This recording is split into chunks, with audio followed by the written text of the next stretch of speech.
think the biggest reason for choosing Hong Kong had to do with Hong Kong cinema. You know, at the time we were watching a lot of like Hong Kong cinema action flicks and just loved like the action, loved the setting. So for us it was just made perfect sense to bring the action, bring an open world game to somewhere that gamers had never been before. Got this meshing of cultures. You've got the Eastern culture and the Western culture. The Western culture being the British involvement in Hong Kong, and how those two cultures have sort of been fused together over the past century and a half. It has really shaped that city. You have the crazy extremes and the crazy characters just there for your enjoyment.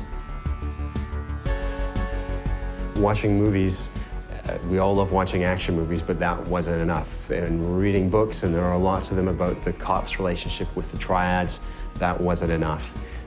We wanted to go there and experience it and understand not just what it meant to be there, but the elements that they could bring back. For the first time, we experienced the city through the viewfinder of our cameras, so we were just taking photos non-stop.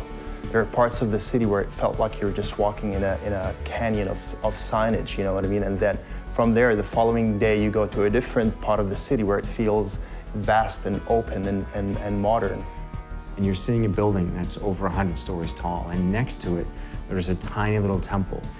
You see guys hanging out on a street corner who look like they were in a street fight, and they were triad guys who actually were in a street fight. The key for us about the triads and about Hong Kong was just how interwoven like the triads are into society there. It's not like there's a bad guy that you can point to the whole time. They're part of the fabric. We were really lucky to be able to talk to people on both sides, the police and the triads. We talked to a member of very high up, and I guess you'd call it the Hong Kong Secret Service. He was fascinating to talk to, just in terms of understanding what the threats were in Hong Kong. We talked to a couple of members of the triads as well, who took our writer into some very interesting places. He never felt at risk, but he learned some interesting things.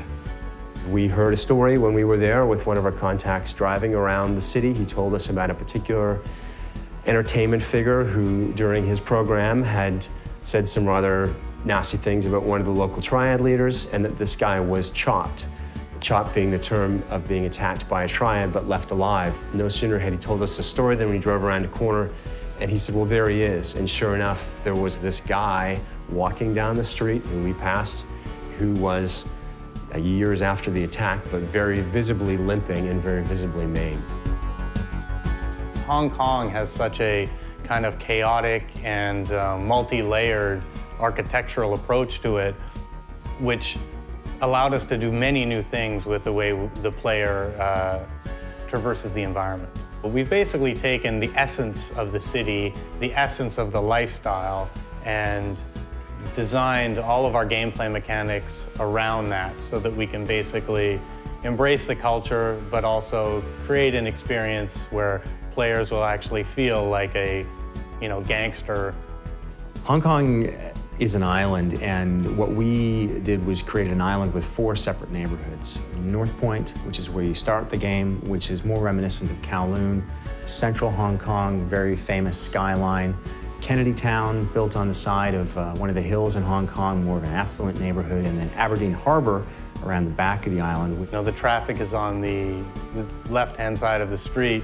We decided, for the sake of authenticity, that we were going to go with that. We wanted to capture a bit of everything, because really what's unique about Hong Kong is its diversity, and we wanted to capture that diversity. And small things like the tiny alleyways, the cluttered alleyways that feel dingy, foreign, and threatening in some ways. Layers of signage and pipes and wires and hanging laundry. It's a bit overwhelming in the beginning, but then you start slowly getting adjusted to what you're seeing.